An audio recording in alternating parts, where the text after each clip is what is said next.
To know the happenings in the maritime sector, join us on the program Maritime Frontiers on VOP TV as we discuss key areas in the maritime sector from aquaculture, maritime transportation, maritime labor regulation, oil and gas exploration, ferry and passenger insurance, marine pollution and prevention, port operations, and lots more. Join me on Sundays every 2 p.m. to 3 p.m. on Voice of the People TV. Maritime Frontiers, exploring Nigeria's blue economy. In a world where truth is the ultimate power and opinions scream the loudest, it's time to wade through the noise. Hunger no get tribe! Hunger no get religion! And scan the human interest and trending topics that matter. Stay tuned to The Issues, your plug to the stories making the buzz, from politics to science and technology, social justice, and more. Let's tackle the tough questions and expose the truth. The Issues on Voice of the People Television, Mondays to Fridays, 8 to 9 p.m. The Issues. Don't just react, understand. Catch up with the latest topics making the buzz, the stories that tick, the trends. Let's let you in on why they are trending. From politics, entertainment, business, lifestyle, and more. Analyzing the trending stories with top eyeballs. Hashtag on Voice of the People Television, giving you an insight to everything and everyone Nigeria is talking about. Showing on VOP TV, 10 p.m. Monday to Friday. Hashtag if it's trending, we bring it on. Health is a state of complete physical, mental, and social well-being of an individual. It's the fundamental right of everyone to enjoy the highest attainable standard of health, without distinction of race, religion, or political belief. On VOP TV, we bring you Health Check, a show that x-rays different health issues and provides solutions with the help of experts in the medical field. Join us every Tuesday from 2:30 p.m. to 3 p.m. on Health Check. Health Check on VOP TV. Your health, our priority.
Hello and welcome to the Monday edition of the Locker Room at Voice of the People TV. I am Jerry Alpeloi, and we've got a thrilling show for you today and so much to look forward to as far as the exciting world of football is concerned. It's all about the round leather game. We saw the FA Cup over the weekend, and we get to see what's going to happen as far as who gets to win it this time. And to say that, I even forgot that Manchester United actually participated in the FA Cup. It is what it is. United fans wouldn't like that. But let's take it from the head, where Ikechukwu joins us this lovely afternoon. And some will say Baka decided for the Muslims. Some say it's the Eid. Is it Eid al-Fitr this time? Okay, happy Eid al-Fitr to all the Muslim faithfuls all around the world. And of course, we just have to be here to talk football. And of course, no holidays for the media, man. It's great to have you join us. Yes, thank you for having me, Jerry. Good evening to our viewers. And I don't know why you decided to pick on Manchester United. I mean, no, I actually forgot that Man United played the FA Cup this season, but I just got reminded. You forgot that Man United played the FA Cup. It's just but you didn't forget that Liverpool also played the FA Cup. Did Liverpool play the FA Cup this season? Okay. I didn't remember. All right. Okay. Now I can forgive you. Yeah. Now I can forgive you. Liverpool was not part of it. It's fine. I can forgive you now. Yeah. Get that right. I can forgive you now. All right. So much is on the line as far as the Super Eagles' failure to win that game against Zimbabwe. A lot of calculations have started as far as the Super Eagles' chances of being a part of the World Cup is concerned. It started before that game. Before the game against Rwanda, we were on the 4th position on the table. Even after playing the 2 games, we still remain in the 4th position. He said that there's something Manchester United like when it comes to Liverpool and climbing up the table. I hope that will not be the case, because it's not going to end well for the Super Eagles. And of course, changing of coaches has become the name of the game for Man United, and it looks like that's also the name of the game for the Super Eagles. How many coaches have been used so far? All right, what a story, what an irony as far as the situation of Super Eagles is concerned. Maiwa gets to join us on this very interesting day. Maiwa, it's great to have you join us on Locker Room. I understand that Maiwa is still busy with the Salah meet and of course enjoying himself. But let's take it from the bunch. Why are you smiling like check out?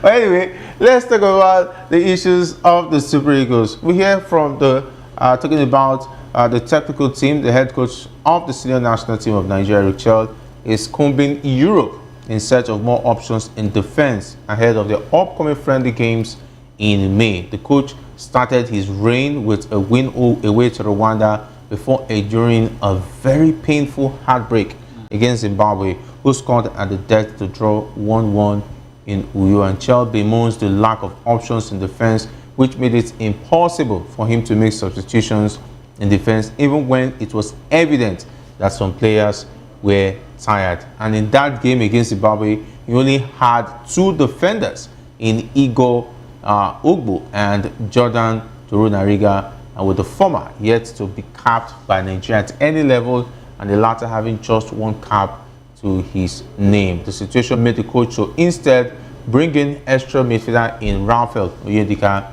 and when top striker Victor Osimhen asked to be subbed off, he replaced him with another striker at a time when a defender would have been perfect to see the game off. And his lack of faith in the options on the bench is now why he's looking for more credible alternatives, although he's aware that the duo of Zaidu Sanusi and Shemi Ajayi will likely be available to add to his depth. Leon Balogun is one player that has been mentioned a lot before and even after the games, and it appears Chel is now open to the option of handing him a role in the team as early as the games in June against Ghana in a 3-nation friendly tournament alongside Jamaica and Trinidad and Tobago as well. If you ask me, if you know you don't have faith in players like Ijeoma Egwuatu, for instance, and Jordan Torunariga, why invite them to the team? And at least all you just needed to do was not to remove the defenders you already have. Just take away a striker like Victor Osimhen, add maybe Jordan and even Ogbu to make it a 5-man back, so that you solidify your option, making sure you run away with 3 points. I think that's no excuse for me, because we saw this, because we said that if anything happens to Trust-Ekong and Basi in that defense, we're going to be in trouble. Prior to that, to the 2 games, and eventually when the qualifiers came, okay, he now invited some other names that looks like, okay, good defenders who are doing decently well. Jordan has been decent this season in the Bundesliga. Same with talking about Ijeoma Egwuatu, who is doing well in the Czech League. What stops you from adding them to the one you already have when you're already leading by a goal to nil. I mean, what happened in the game against Zimbabwe is actually very sad. And that should not even be a metric, to actually talk about his team and the size of his team. We all saw this coming. We had a conversation about this particular incident, like you rightly said. And the big question is this, right? Going to that doubleheader, we talked about the level of players he's bringing. In fact, at some point, we talked about, bringing in home-based players, home-based defenders to actually, be part of this setup. We had also conversed at some point that these players you are bringing, are they going to play? If you know you're not going to be playing them, why don't you bring the ones who have actually been tested? Our Chan Eagles is supposed to be our team B, right? You don't trust them enough to be part of it. And then you're bringing players who do not even have any synergy anywhere in the world. They might be good players in their own right, but of course we know how much synergy is important in a team. They don't have it. They've not been part of the team before. This is not a time you need to start, doing trial by error. You can do that up front, but in the defense, you don't even do that. Even in the midfield, you don't do that because these are delicate areas where just a single mistake will cost you a lot. Then now we are in this position. It goes back to the very point of this conversation where we said, whose authority were these players invited? Was it the coach who decided this team, or somebody actually just handpicked these boys for him and say, you know what, you can do the job, you've got what it takes, we know you have the quality to actually work with this crop of players, more like the scouted players for him to actually work with. Because tell me why a player like Leon Balogun should not be invited. Yeah, we know that, because of his rant, because of his, yes, call it a rant, because of what he actually said about the NFF, he wasn't invited. But there are other players who could have made the cut. I always go back to our 2013 championship winning side. Nobody saw Godfrey Obabona and young Kenya Tomorrow marshalling the Super Eagles defense against Cote d'Ivoire. The likes of Solomon Kalou, Didier Drogba, Gavinho, these guys were actually at the peak of their power when Nigeria played them. But what happened? We won that game, and our defense was actually one of our most, important part of that particular tournament. Not even our attack. Because yes, Emenike actually scored a lot of goals, but our defense line was so stable that we can go to bed knowing that these guys will not concede a goal. And we also had other players like Azubike on the bench, also home-based players. So why can't we have, are they telling us we cannot have two decent centre-back from the home base that will be part of this group? When we don't even have, the only natural centre-back that we have that is experienced is true second. I mean, Kevin Bassey have always been playing wide. So you have an option to actually play true second with another, your first choice of pairing in the Chan Eagles. Why can't we just trust these guys to actually do their job? Of course, it goes back to what we were saying. Somebody actually picked the team. It is not the coach's choice. And here we are today. We're going back to, what actually led to what. It's just like crying over a spilled milk. And trust me, this is not what we should be doing at this point. All right, Mario gets to join us. It's great to have you join us on Locker Room. When I say happy holidays or happy Eid al-Fitr, and we were just talking about the defense options. We hear that Eric Chell is okay with the attack. Let him not also keep it to the attack alone, the midfielders too. We also need a shake-up in that midfield. It looks like talking about Alex Iwobi's option has not really done well. And I must say, we also missed the service of talking about, I'm trying to remember Tom Dele Bashiru. Yes. In that midfield. I was even expecting Dele Bashiru and Joe Aribo because these guys are workaholic. Yeah, and he didn't even use Joe Aribo. At all. We need fighters in the middle of the park. Yeah. See, I don't know. We thought that bringing Joe Aribo was a tactic. Exactly. But we didn't see that happen. I don't know. It means that the coach was not bold enough to make changes. Just like the coach we had the other time, Dan Koki, the last week, the former trainer of Taiwo Awoni, he made mention of the coach not being bold enough to make changes, that he was afraid of the big names in the team, and that's not what we expect. I don't want to believe it's fear of the coach to make bold changes. I want to believe is the fact that he really does not know these guys, so he's relying on his assistant, person of Fidelis Electrical and Dele Benga to actually give him advice. I think he has seen tapes, and he should have at least done his research to know the kind of players is inviting the team that are in the team to be able to make both decisions. The tapes, and of course, read the match. The tapes actually gave him, the reason to actually invite the likes of Joe Aribo or agree to bring in Joe Aribo. But the question of whether they will play a part, a crucial part, that's the big question. That's the big question.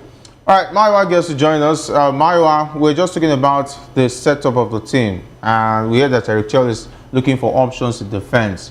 That his hands were tied because he did not trust those who were on the bench to fortify the defense when the team was already 1-0 up. And we asked ourselves, Jordan Turu Nariga was on the bench. Igbo was also on the bench. What stopped you from at least adding one of them to what you already have on the pitch? If actually you want to solidify defense, instead of bringing in a Victor Boniface, who I felt was like a -1, and of course Rafa Yodika was brought in good, but him alone cannot go back and join the defense because that's not really his forte. But we are in a situation where it looks like he was not able to make both changes, and now he's running around Europe and trying to create a solution where it looks like it's already bad. Well, you know, it's always amazing to be here. I mean, before that particular game, we made mention of the fact that anytime we don't have a Shemia Ajayi playing and a true second partnering the central defense, there is always an headache.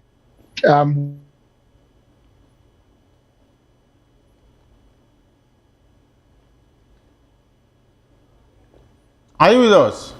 Maiwa? Oh, we're sorry, there seems like we are having some bit of technical issues. We hope that he gets to join us back on the show. And we have games in the month of June. What are we going to be looking forward in those games? Because the qualifiers next up is September. Still far away.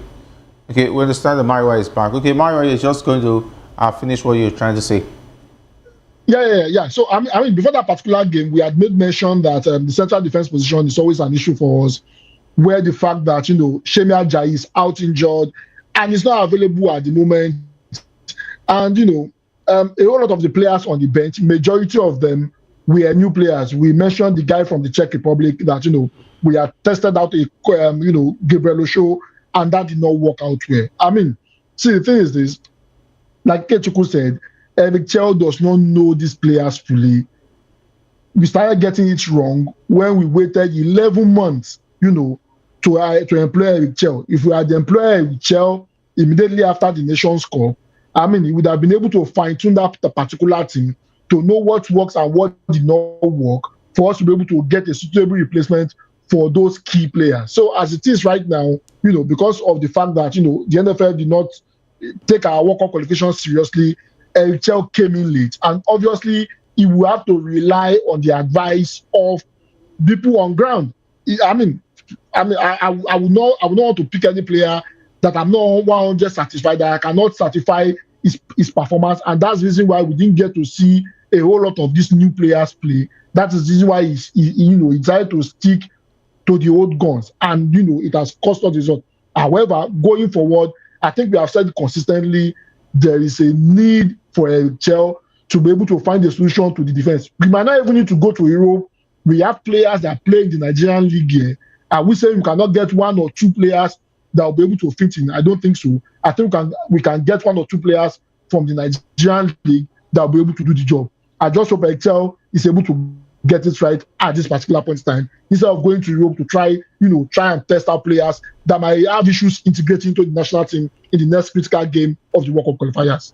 All right, and to say that we had players like Papa Daniel in the game and on the bench, all of these names he invited, he didn't even test them, and the fact that he was not willing to take any risk to make us feel that a new coach is on board, and though he was trying to play safe, but playing safe was pretty too much.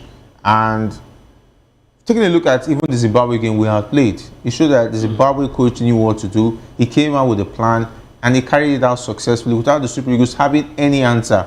Because he is a coach who will soak up the pressure. That's exactly what he did against Benin Republic.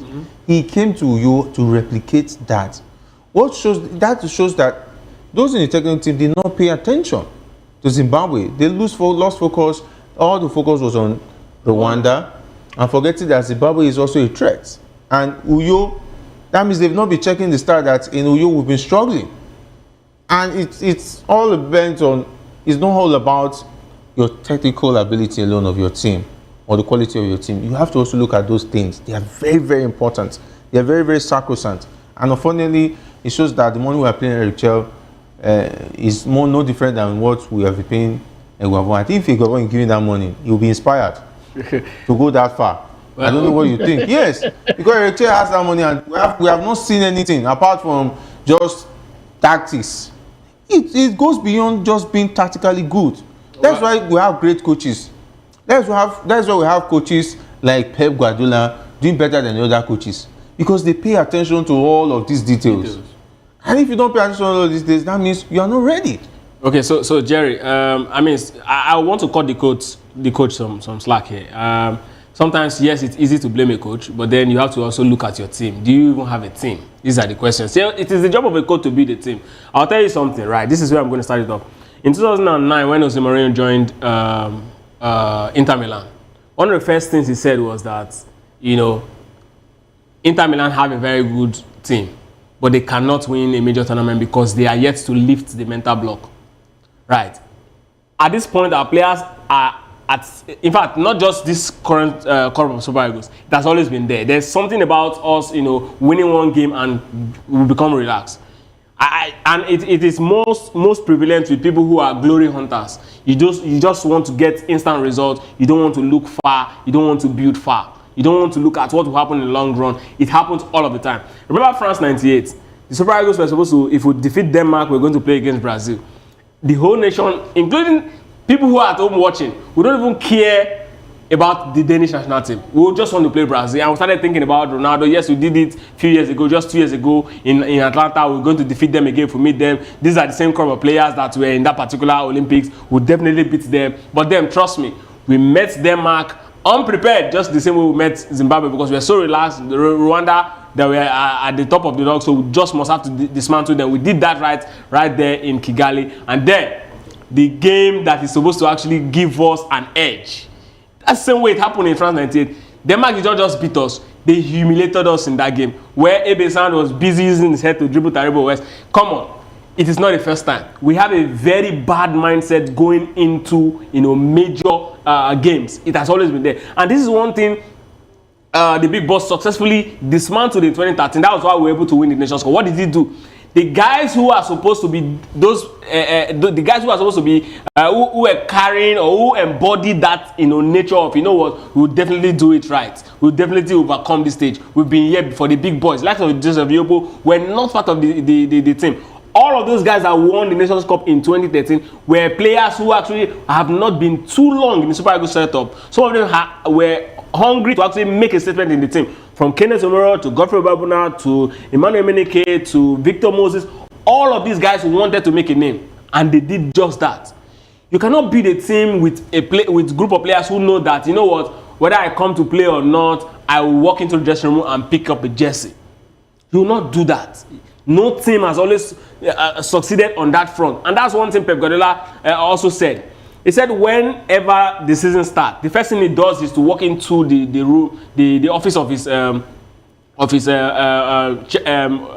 boss. He asks him, that's the director of football, he asks him, is there any player you sign a contract with that he must play every single minute? And once the boss says no player, he leaves. And he tells those players, every single one of them, that there's no player here that cannot be dropped. There's no Lionel Messi here. This is how you instill, certain level of discipline. Every player will now want to fight for jersey, and when they want to fight, it brings a healthy competition. But then what do we have? So it's easy to actually blame the coach, because yes, the players, keep changing like weather, and then you look at, this coach is actually not good. But then, trust me, do we have players that have reached a certain level that can give us glory? Yes. Do they have the right mindset? These are the questions we should be asking. That's the job of the coach.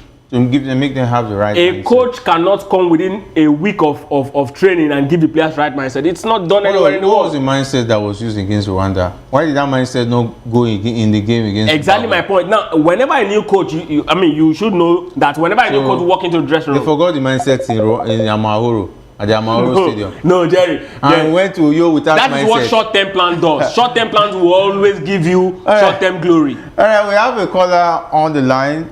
Please tell us your name, where you're calling from, and make it brief. Good morning. Yeah, great to have you. Good morning from Chicago. Okay, Tauri. This is Tauri. This is already on the line. All right, Terry, good to have you. Happy Eid Fitr with you for you guys. Yeah, same to you. Oh, okay. I just want to be honest with. Let's be honest with ourselves. At first, day first, I already said it. Our midfield, Ndidi, Iwobi, they can't play for Nigeria anymore. Let's be honest. I already see. I'm a soccer player, number one. I'm telling you, guys. That's why. Let me tell you something. I already see them. I'm a soccer player too. I'm also a coach. I know their limits. To be honest with you, they already passed their limits. Except they want to come in. For we having Iwobi as a third man, we Iwobi, Chukwueze, Ndidi, they can't start for Nigeria. I mean, I'm telling everybody right here. If they start, they have to find it. There's no anything. They're calling something engine. Engine means the people that stay in that. If you get the ball, they can't do that. They can't move the ball. They can just pump. No, the ball is totally. They don't see you. Nobody see you. You play for Fulham. What? You play for Leicester. Who knows you? You can shine in England. You can't shine, especially in Africa. Playing ball without no putting your. I mean, look at that. How many penetrating passes you guys saw? That's the reason why. That's the reason why I said. To me, for that coach, I blame him for one time. I don't want to blame him, but I blame for what? Why did you call people that you don't know that they can play? You call this Papa Daniel. You find out he can play. Put him. You want to tell me that all of the people that we are playing against, everybody is professional? No. And then this African game, we'll be saying it. We don't want to depend on. Look at 2013. That means Coach Sibikashi. You know what he's doing, and the people that are behind that time, they know what they're doing. Why I can't believe? Just tell me, where did they start? They start from Nigeria before they move to whatever they move. Okay, let's put them. We have people that can play in Nigeria. Look at that. You bring them, Ugo, whatever you bring them. You can't put them. Look at 3 days ago or 4 days ago, before our matches. England play. They use Iwaneri. Iwaneri score. That's his first debut. He score. You want to tell me Iwaneri better than everybody? But once you call anybody, as a matter of fact, when you call anybody, that means you call people that you need in your team. That's why you call them. That's why I see it. Anybody you bring anybody in the team, yeah. Anybody that you bring in the team, that means you need him. Yeah. Okay, put him second half. Put him.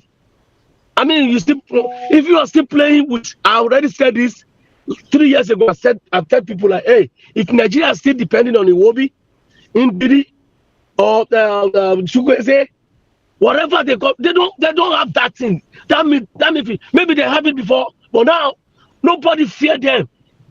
Non-African fear them because I don't see in them. I'm a soccer player too. I'm a coach too. I tell you, I know their game. Their game is just pass ball, get the ball from defender, give you space. If anybody rush them, look at it. If they rush them, they fail. They can't mark. They can't do anything. They fail.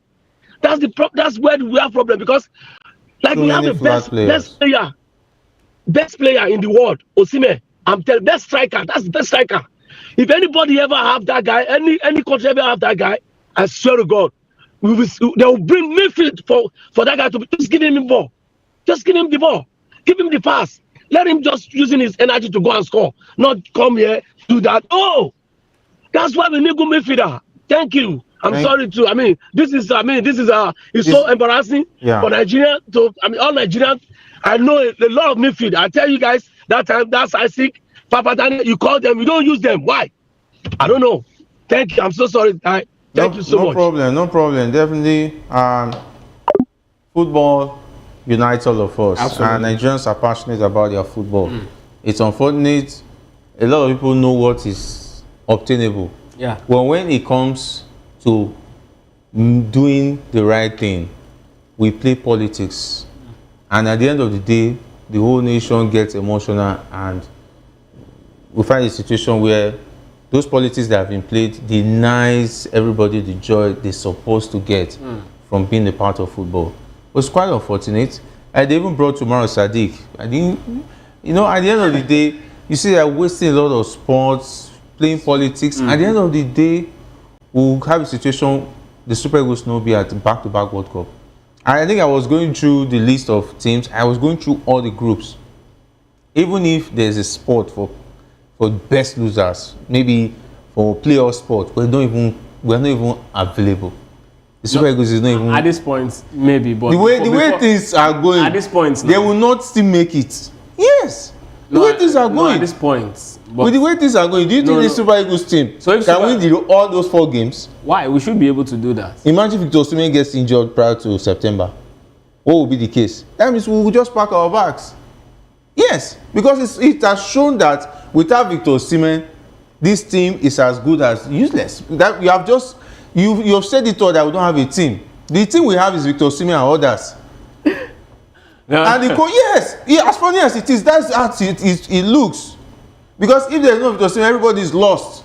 The players will just be playing. Paul Onachu will be running up and down. Tanimu will be playing himself and think he's playing. Tanimu will not be invited. Don't worry. We are seeing other Tanimu in the team now. Which other Tanimu did you see? What's the difference? The quality of what we are seeing. People cannot even chase to 90 minutes. African football, the strength. It's so sad. It's sad. It's sad. Mario, I don't know how you see it, because at the end of the day, we just come talk and hope that they will take action. They brought in Eric Chell. It looks like the man is going to take the whole lot of all the brunt at the end of the day. But the truth is that the NFF is responsible for the situation we find ourselves. Well, the thing is this. I think we've said it over and over again. Eric Chell is their scapegoat. The same thing they did, and in as much as Finidi George has his own fault, the same thing they did to Finidi George, they might probably do it to Eric Chell again. Now, everybody's talking about Eric Chell. A whole lot of people are not focusing on the NFF. The thing is this, the NFF put us in this situation. There is little or nothing Eric Chell could do. Remember, Averena was on the verge of taking this particular job because of what he found, because of what he saw. That was why he ran away, because he knew the kind of situation he was coming in. He doesn't want to, become a scapegoat. Eric Chell is the new scapegoat of the NFF. The thing is when the NFF was supposed to do the right thing, they did not do it. At the moment, yes, apart from the fact that, yes, we do not have a team and the rest of that, other teams that are in that particular group, I don't think they have enough quality like we do. However, their organization has been better. Apart from South Africa, that has been very fantastic. The likes of Benin Republic, Rwanda, even Zimbabwe, they don't have the kind of team we have. But their organization has been way better, and that's the reason why they are better than us. Yes, we don't have a team. Our striking force is completely out of it. If Osimhen is not playing, we can't score. Our defense, if Shemia Ajayi is not there, we are in trouble. Our midfielder, they can't create goals, and that's why. Yes, we have plethora of issues with that team.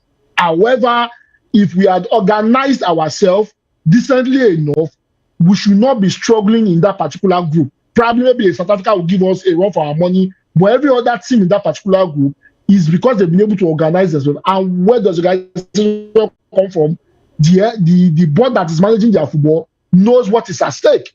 But in Nigeria, we do not know. They will rather, be influencing the picking of players and the rest of that. And it will take them 1 year before they appoint a coach.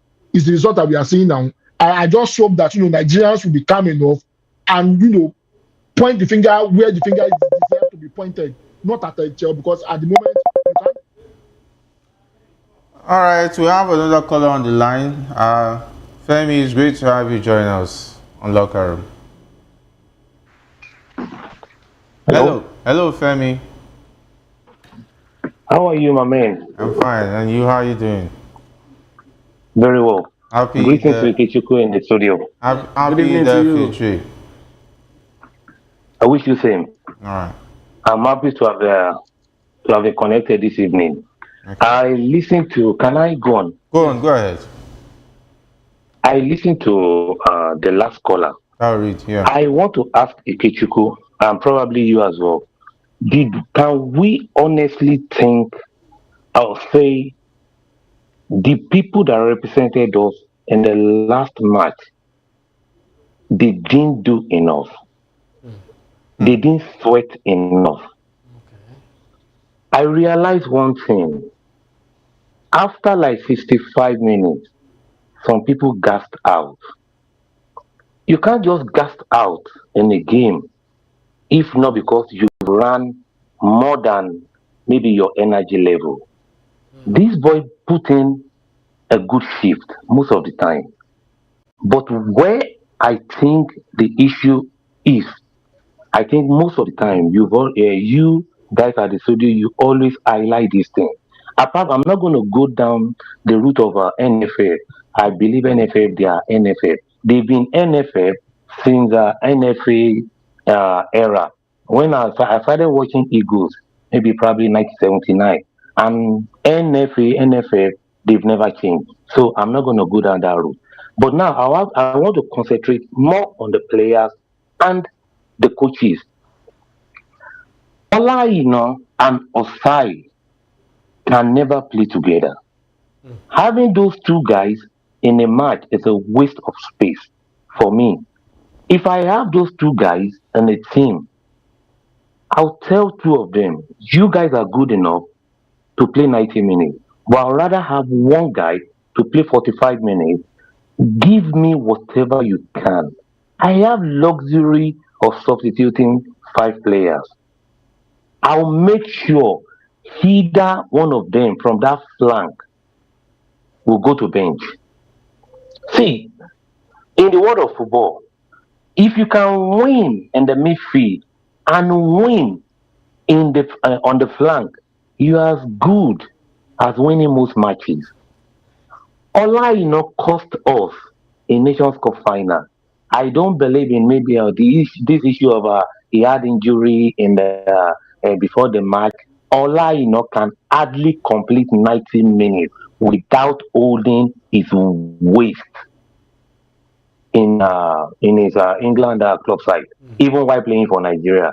That tells you he needs to top up his energy level. International football is very tedious. It's just like semi-final of Champions League. Very, very hard. Then another thing I noticed in the match. Can I still go on, please? Yes, just go on. Take a minute. Another thing I noticed is we call the slack of our players. We call them names. I'm sorry, these guys are not that bad. They might not be in the class of 1994, but I tell you what, for anybody, for any team to have played 6 matches in a tournament, it's not a pushover. Yes. I don't believe that's just a luck. That means there is something in the team, which I believe that's why a lot of coaches would wanted Nigerian job. There is no way in this world you will play just only one midfielder, one sitting midfielder in DD against Zimbabwe. And you are telling me that Zimbabwe overran us or they are more technical. We gave it to them. And I still believe we played well. With my own statistics on my own way, because I do my own little thing. Right. We played well.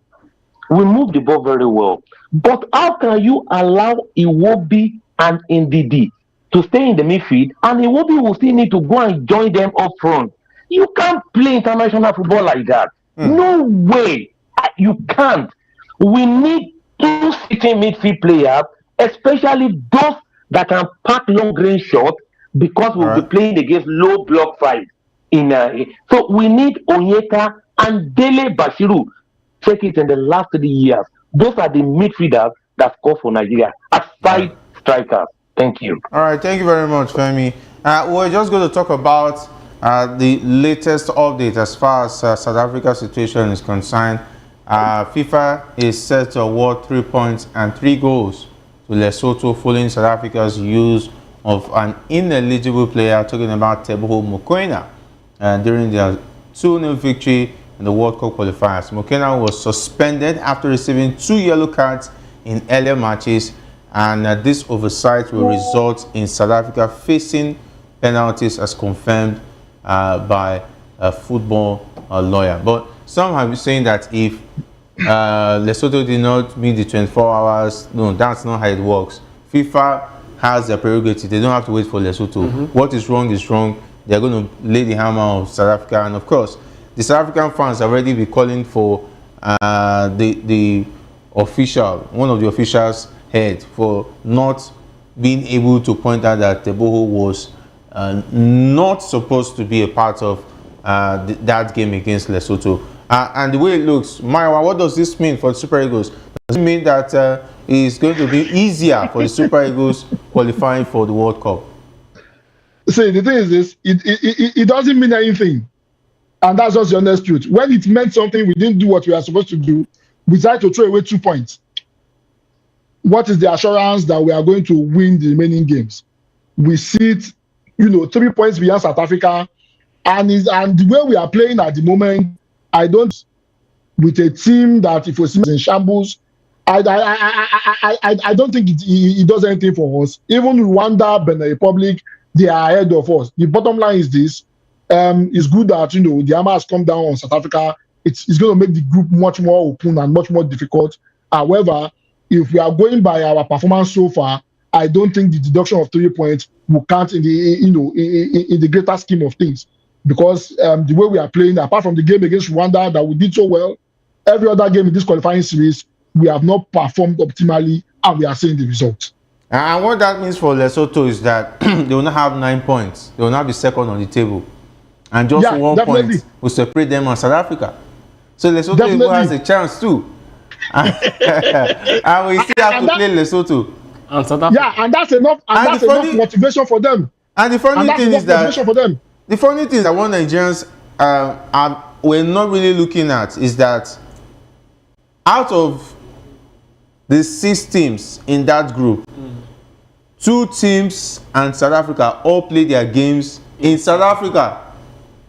And the NFF just woke up last night and started sending messages to FIFA that they will no longer tolerate having Lesotho and Zimbabwe play their home games on South Africa stadiums, knowing that they are an interested party as far as the World Cup qualifiers is concerned.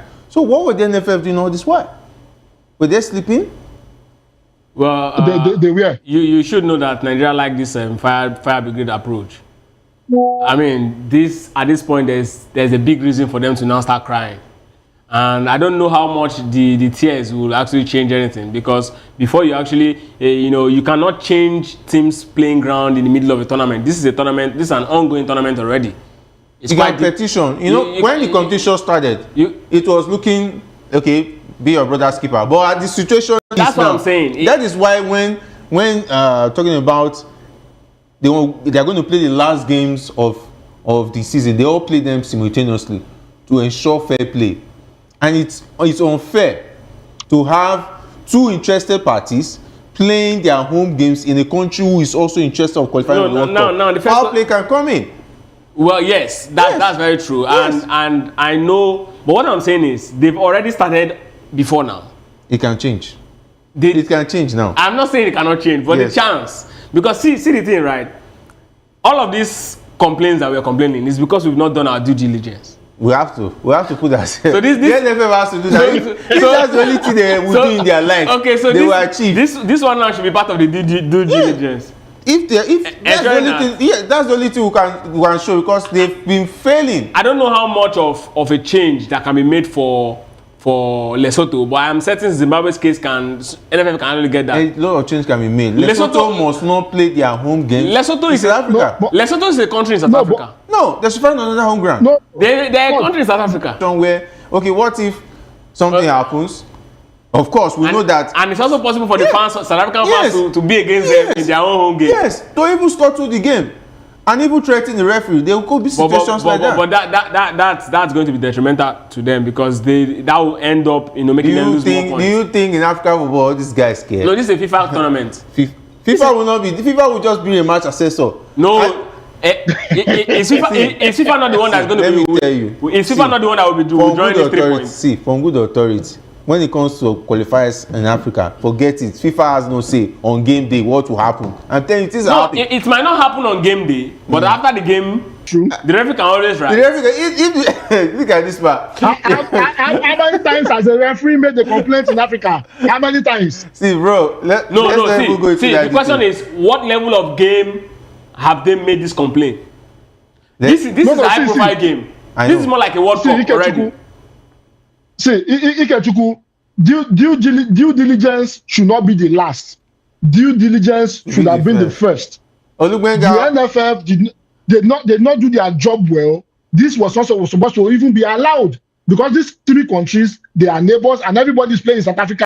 It does not make any sense. Someone has said that this before we got to this stage. Benin Republic and Rwanda should now play their games in Nigeria too to balance up. No, Rwanda is far. Benin. They'll find a way. Benin is also West Africa. They'll find a way. So that they play in Nigeria, so we will now know that we'll be arranging our points. So that's how you want to win your own ticket. Because South Africa could also be doing that too. How would we know? Because how would we know? This is what you do when you don't do your We have to wrap it up. We just have to go. And of course, big thanks to all the guys who've been dropping your comments. We appreciate you, those who called in as well. Big thanks. Maiwa Ikechukwu will not be able to go on and on. And of course, big thanks to our guys behind the scene, talking about the likes of Siva, Shegun, Alex, Paul, and Ikechukwu. My name is Jerry Apel, and I send happy Eid al-Fitr to all of our viewers all around the world.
Joseph Adebayo Adegbe, aka Mudela, the costume designer. Keep watching VOP TV. Is a place to be.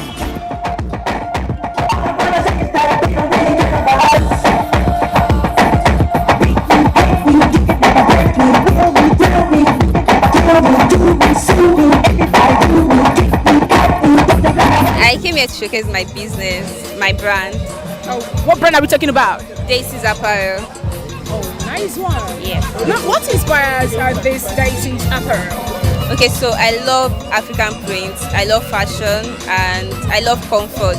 To me, fashion is comfort. So that's what brings about my brand. Comfort. Nice one. Comfort. Yeah, I'm comfortable, right? So many beautiful things. We have rings and even this bag. And now, one want to ask, how long does it take you to craft all this? Okay, this practically took like 2 weeks to do some of the bags. These are handmade bags, pure leather handmade bags. Yeah, and some of the clothes too. They are pure cotton and Ankara fabrics. Right. Now, another question I want to ask you is, what are the challenges you're facing? Because we know that whatever thing that is good, requires a lot of work and energy. What are the challenges you're facing, making the apparels and even the crafting the bags and all that? Okay, the number one challenge is sourcing for the materials and getting it. Because most times when you go to the market, you get some for a particular price. The next time you go, the price has increased. and then getting quality takes time. And what we do here is quality over nothing. So the challenge is just availability of the materials used. Right. Okay. What advice do you have for young people? Because we can actually say very young, still young, young. Now, what advice do you have for young people who are actually aspiring to, have entrepreneurs of theirs someday? Okay, my advice is for you to follow your passion. Nothing comes easy, so all you need to do is follow your passion and just it. But with passion, it will give you the energy and the ability to move forward. So you just need passion and the rest.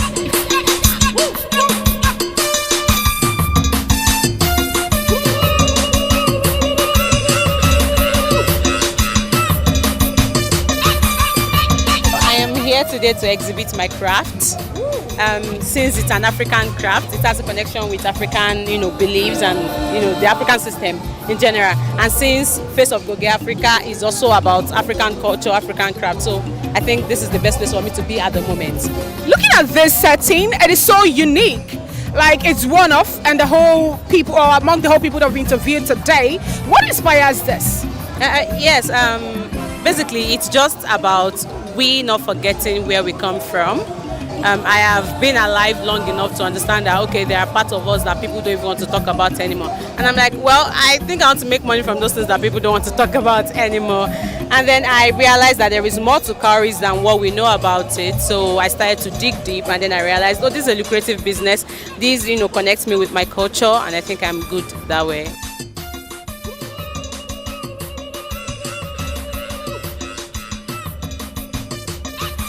My name is Ambassador Isaac Moses, and you are tuned in to VOP. Keep it locked, yo.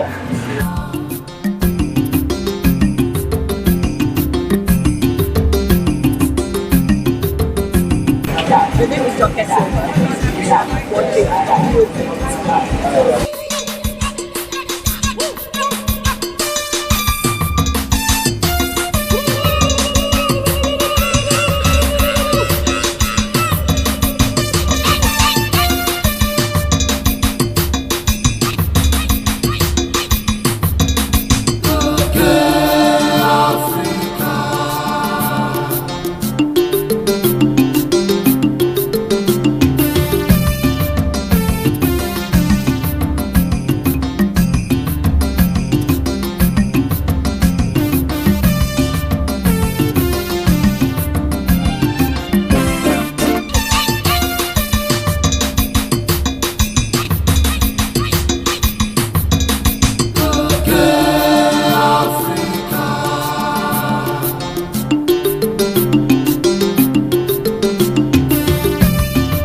Hanging out at Goge Face of Africa.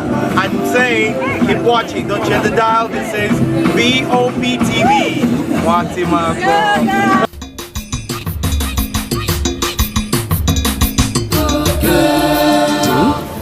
Tourism is fascinating. Anything tourism moves me. Anything tourism events, as a destination, we go there. It's like you are gravitating towards a particular event. That's why we're here to celebrate with Goge Africa on their 25th anniversary.